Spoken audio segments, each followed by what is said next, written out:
nom d'Allah, le tout miséricordieux, le très miséricordieux.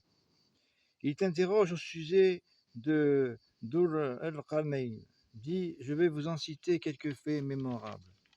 Vraiment, nous avons affermi sa puissance sur terre et nous lui avons donné libre voie à toute chose. Il suivit donc une voie. Et quand il lui atteint le couchant, il trouva que le soleil se couchait dans une source boueuse. Et auprès d'elle, il trouva une peuplade impie. Nous dîmes Udur Karnayn, ou tu les châties, ou tu uses de bienveillance à leur égard. Il dit, quand celui qui est injuste, nous le châtierons, ensuite il sera ramené vers son Seigneur, qui le punira d'un châtiment terrible. Et quand, à celui qui croit et fait de bonnes œuvres, il aura en retour la plus belle récompense, et nous lui donnerons des ordres faciles à exécuter. Puis suivit une autre voie, et quand il lui atteint le levant, il trouva que le soleil se levait sur une peuplade à laquelle nous n'avions pas donné de voile pour s'en protéger. Il en fut ainsi, et nous embrassons dans notre science ce qu'il détenait. Puis il suivit une autre voie, et quand il lui atteint un endroit situé entre les deux barrières montagnes, il trouva derrière elle une peuplade qui ne comprenait presque aucun langage.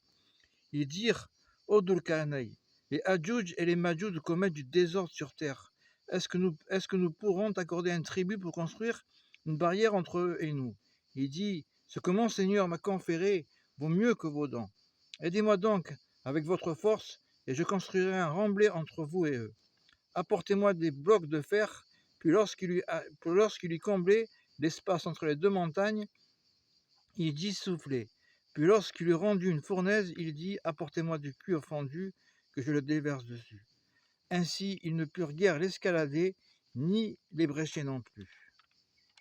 Il dit, c'est une miséricorde de la part de mon Seigneur. Mais lorsque la promesse de mon Seigneur viendra, il le nivellera. Et la promesse de mon Seigneur est vérité.